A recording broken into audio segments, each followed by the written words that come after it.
Welcome to another Out of the Woods adventure. We are here in Tahoe and here to do the Rubicon.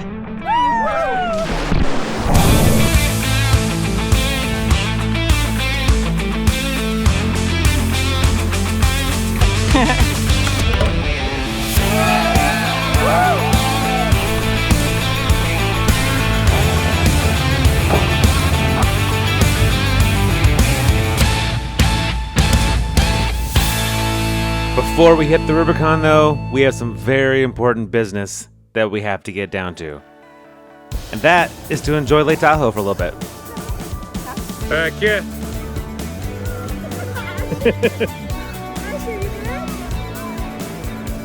Hey, you caught it.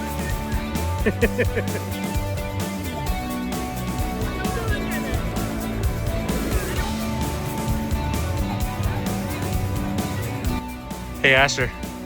Is that about the right size for you?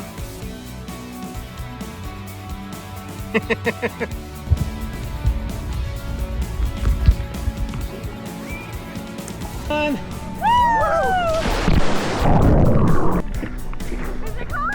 Feels fantastic.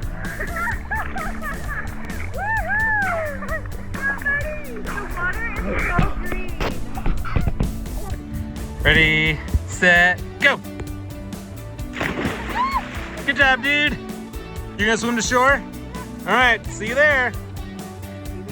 I think you underestimate that distance. Bye, buddy. Thought you said you're gonna beat us, dude. I don't know, I think we're passing you though. He did in fact not make it back to shore. So we picked him up and took all the kids back to shore because they wanted to play more on the beach with the frisbee and just laying out. And then Angel and I went back out to enjoy the sun and enjoy the amazing water.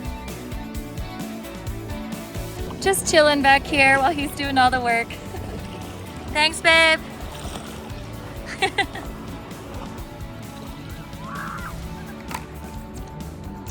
getting a little warm.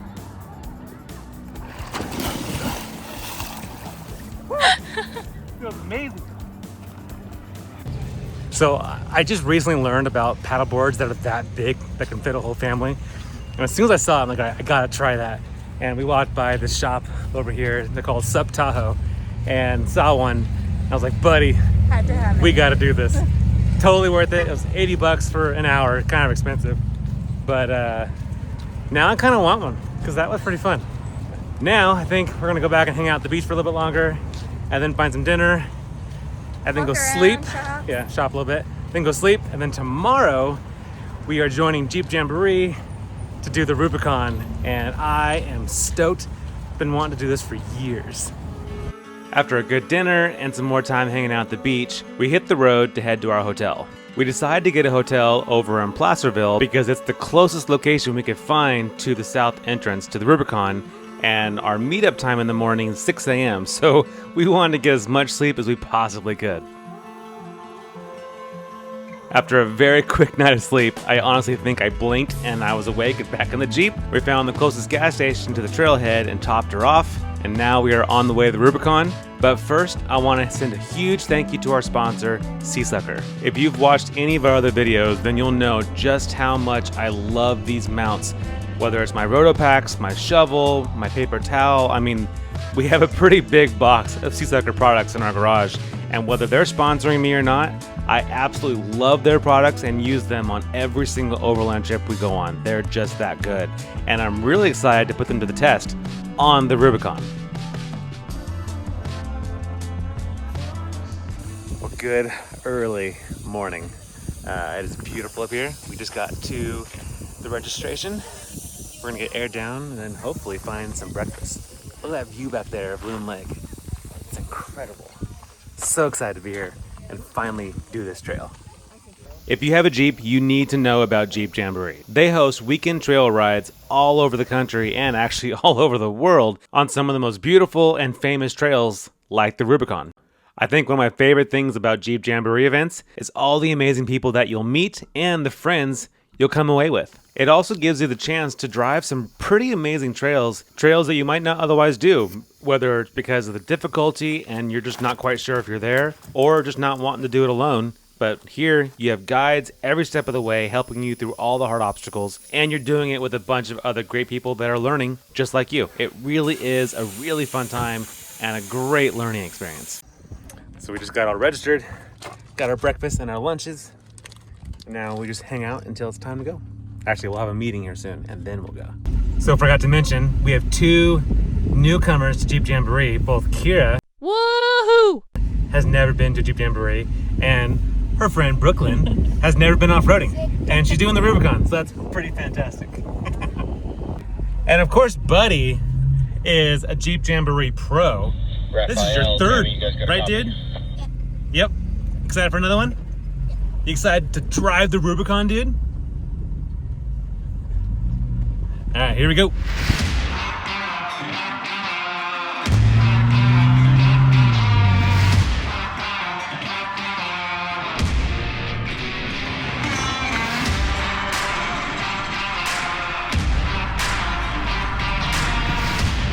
Dude, are you driving the Rubicon?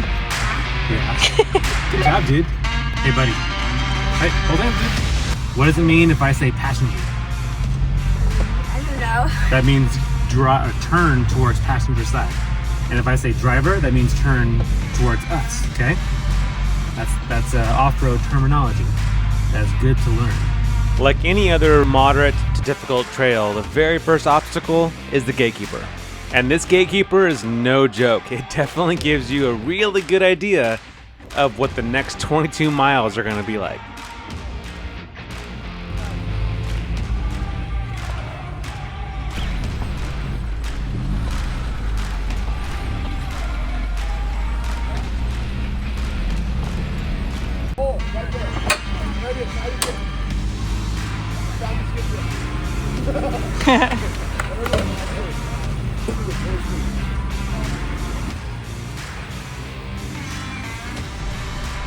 Yeah, the other driver. Other driver.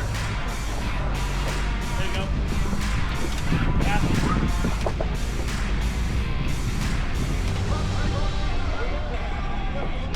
So there's currently a little bit of traffic because there's a pretty good obstacle coming up, and it just slows it down a little bit, but it's kind of cool to watch. We're still a little bit of ways away, but it looks like it's pretty fun. This next section we're coming into is called the Granite Bowl, and it's one of the most beautiful parts on the trail. I wish I could have droned for you. I could have gotten some beautiful footage.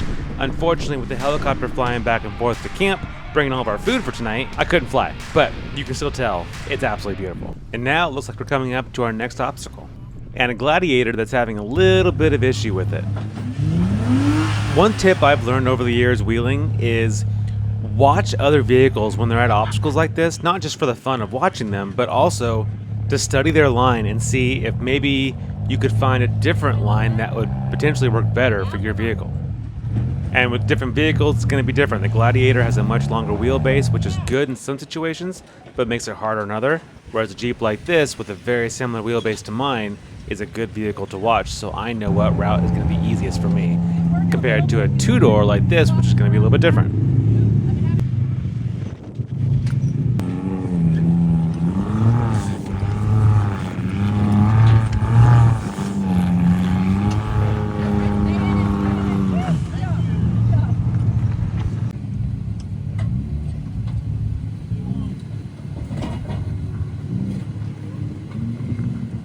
Nice.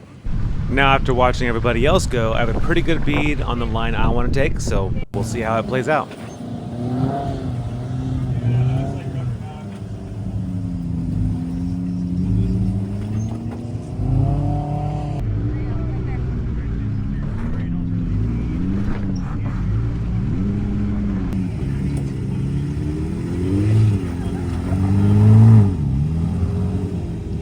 Fortunately, I picked the right line, and it was no problem at all. Also, good reminder, when you get off an obstacle, turn your lockers off. Otherwise, it makes it really hard to turn.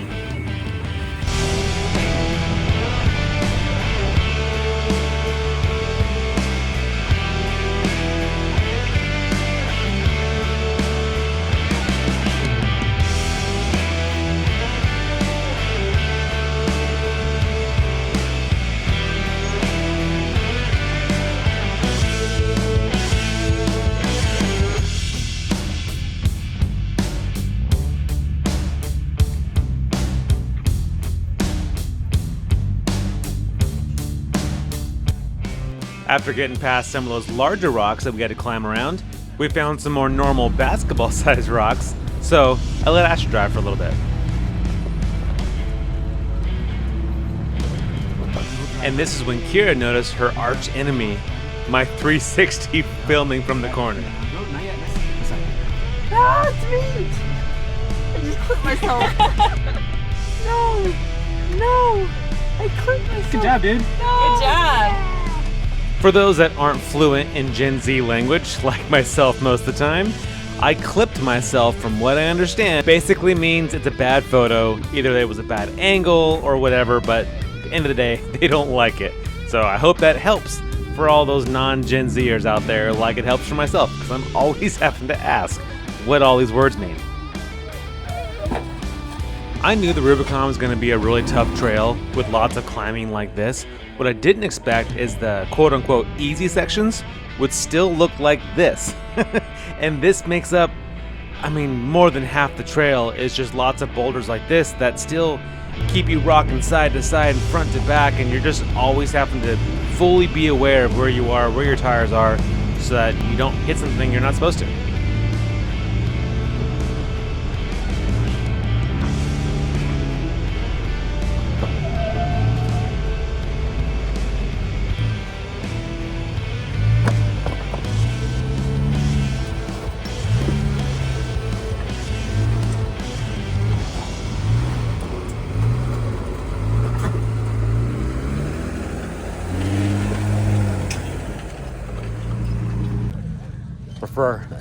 We're to our first little break, and so far that's been a lot of fun. There's been some really good obstacles. The funny part is that we are about, let's see, 9, 10, 11, so we're like 3.5 hours in. We've only gone 1.5 miles, 2 miles so far, which is crazy. We still have, I'm not exactly sure how many more to go, but roughly halfway, so we still probably have 7 or 8 miles to go. To Rubicon Springs, where camp is tonight, and our hangout day is tomorrow.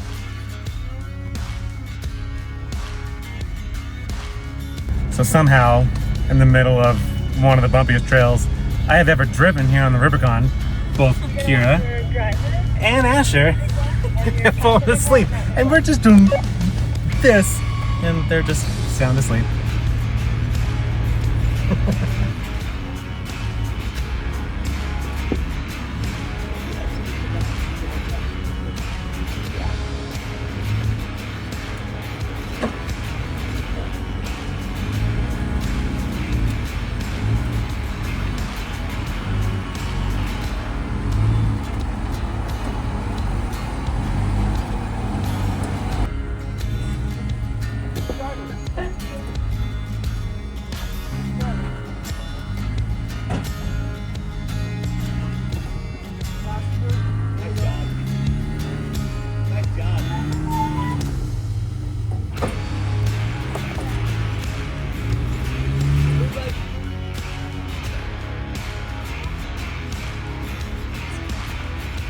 We might still have quite a few miles to go to get to camp, but with views like this, I don't care. This is absolutely gorgeous, and this trail has been so much fun. For as hard as it's been, and for as much as we've been bumped around, it's an absolute blast, and I'm so thankful to be here.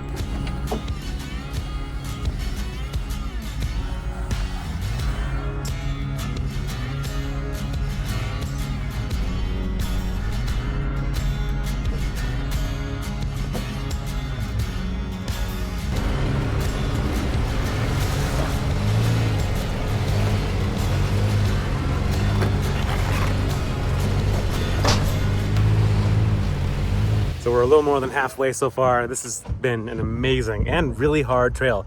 Pretty much exactly what I expected, but yeah, definitely putting the Jeep to the test, putting my brand new sliders definitely to the test. And so far, sea sucker mounts on a very rocky, bumpy, shaky trail have been fantastic. Absolutely love my sea sucker mounts.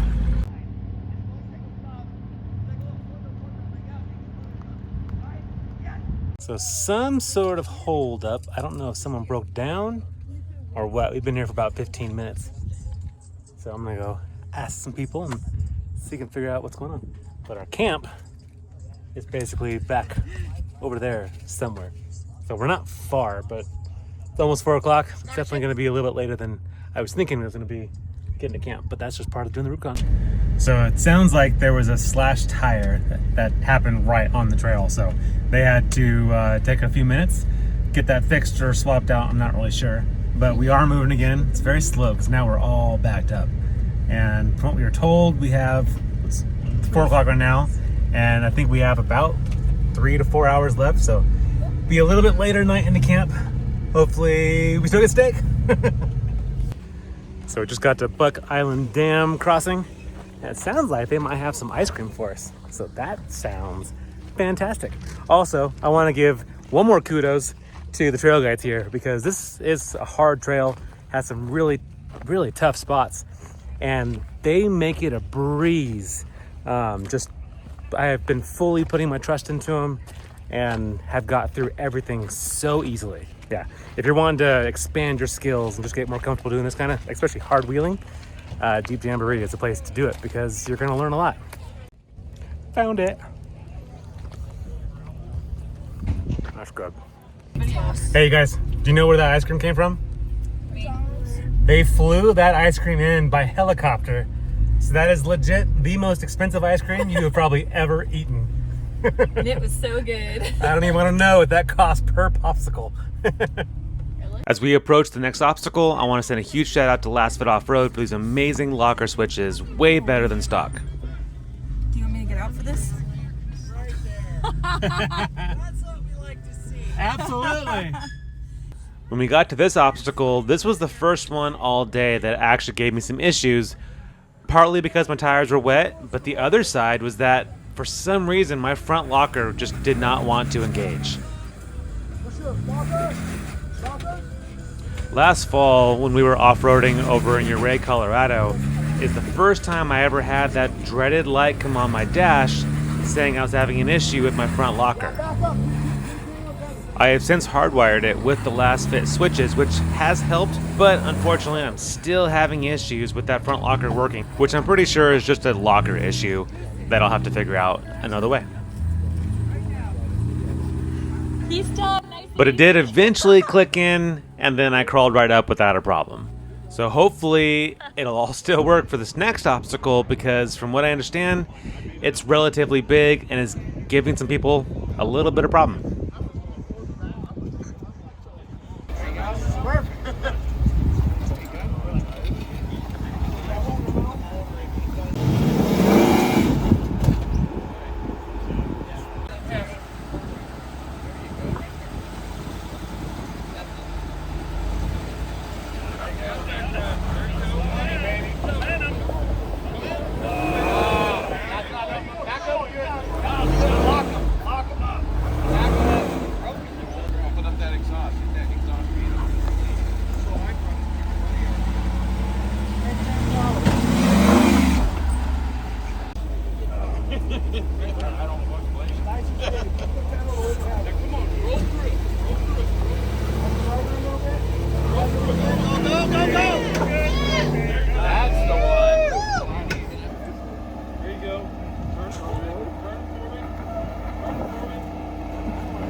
Let him get up the first tire and then he gets on it. Last year. Go, go, go! There it is! Well, that obstacle definitely looks like fun. We'll see how I do. My front locker's been kind of not 100% on me, so that might make it a little bit harder if it decides not to work on this. What makes this obstacle even more fun is that Buck Island is a really popular camping spot, so there are people everywhere just watching the show, as well as everyone yelling their opinion of what you should do. It makes for a really fun time.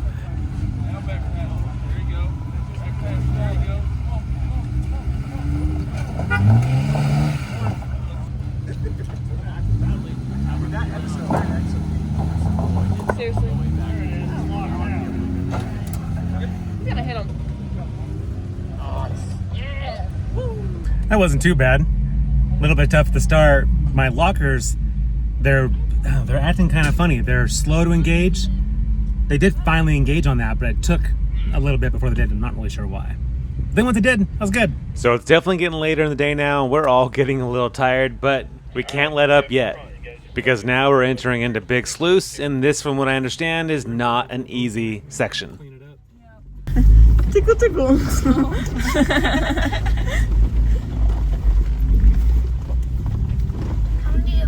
I see your dirty hands. Dude, my hands are so dirty. Big Sluice was no joke. The rocks here, as you can see, are enormous, and maneuvering around them, in between them, and over them was a ton of work, especially after the long day we've already had. While I'm doing all this climbing around the boulders on Big Sluice, I want to take a moment to explain why the last fit switches are so awesome compared to stock switches. With the stock switches, you can engage the rear by itself or the front and the rear together, which isn't always the best option.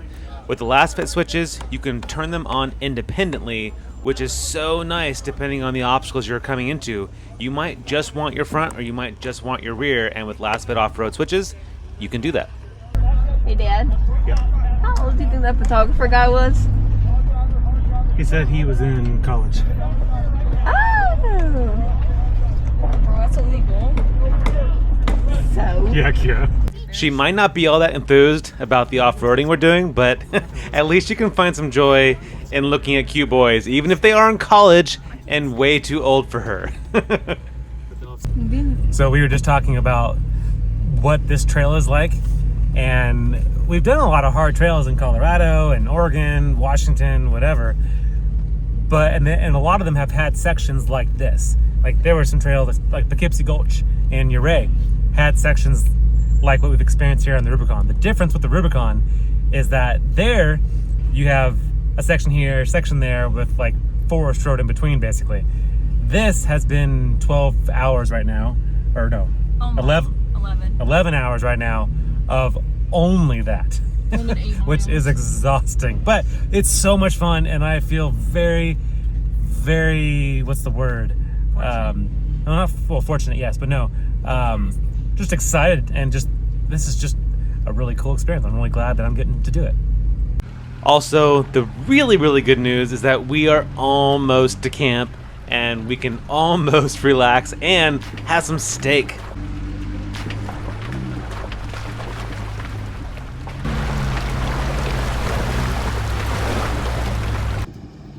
Welcome to Rubicon Bridge. Thanks very much.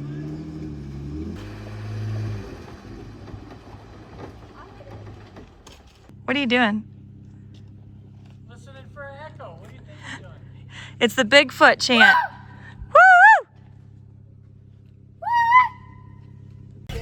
Kira dropped her makeup brush.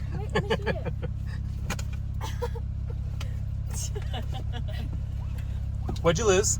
My blush brush. My blush brush. I would Was it dirty? Think I can still use it? until you wash it. We'll just Thank give you a natural brown Rubicon. Natural Whatever. bronzer. Natural bronzer. We crossed the bridge, and we are finally coming into Rubicon Springs. And I think we are all very, very excited about that. Can I get a full car woohoo? No. That counts as the whole car. That was something.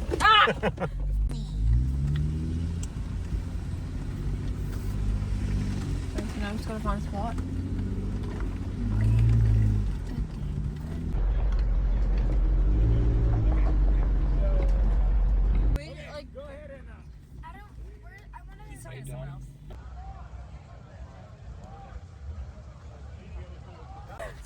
So, I win. finally got to camp, and also Angel's very excited because like 2 or 3 hours ago, we were all making guesses on when we make it to camp, and she guessed 7:47, and see my watch, 7:47. it's 7:47.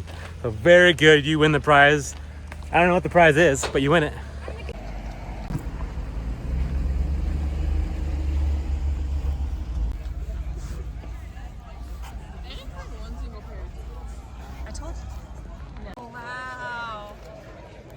Hey buddy, they flew that in on a helicopter. Is that wild? Dinner was fantastic. Spread of steak and mashed potatoes and corn and really good jalapeno barbecue baked beans were fantastic. Then pie and ice cream to finish it off. Now, I'm gonna set up camp before it gets dark. Usually a little bit more bougie with our rooftop tent. On this little adventure, we decided to go light. So we got ground tents, which is definitely different for us, but nothing wrong with it at all. So I forgot to mention, we were coming through the very last bit of the trail, and we didn't get any video, and I'm really bummed about that, but there's really, really tight little canyon you go through, and it's only a couple feet wider than the Jeep. And a couple different times you kind of rock back and forth in it and hit the mirror at one point right here, got a little bit of scratching. And then right as we were almost out of it, went over right against the Seasucker shovel mount and then hit it, and then before I finally lifted up and off of it. But even with that kind of hit, you can see where it ground down right there. The mount didn't go anywhere. So if I haven't said it before, even though I have, Seasucker mounts are fantastic. If you are looking for something that you can put on the Jeep when you want to go adventure and then take it off when you don't, and it's really, really on when it's on, these are the way to go. Our reason for going with the ground tent instead of our rooftop tent was simply weight savings. I got a tip from a buddy of mine that's done the Rubicon a number of times, and he was saying treat it like you would if you were going backpacking, or ultralight backpacking is a better way of putting it, and just going as light as you possibly can. Obviously, when you're doing a trail like the Rubicon with all the big obstacles that you're climbing over, having a lighter Jeep just makes it easier and not as top heavy with not having the rooftop tent and everything up on top. The one downside with the Wrangler is that there's just not a whole lot of room in the back, and this is where I love my front runner rack setup with my Typhoon waterproof bag from them, so all the gear could go in that bag up on top of the rack and was still way lighter than a rooftop tent. So another cool Seasucker product is the Devos Light Seasucker mount. Awesome for camp. You can just stick that right there. Now you have an amazing camp light.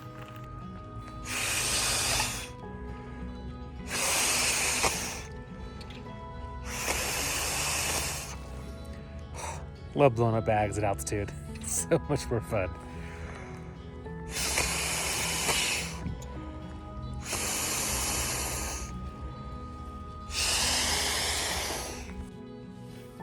Well, feels amazing to finally lay down. It does. Was it a good day, buddy? Yes. Very good day. Uncomfortable day. It was a hard day, but so much fun and rewarding finally doing at least the first half of the Rubicon. But from what I understand, we did the hardest half of the Rubicon today, and Sunday when we leave, it'll be a lot easier. But I'm looking forward to tomorrow, hanging out at the lake and just chilling and hopefully meeting some new friends.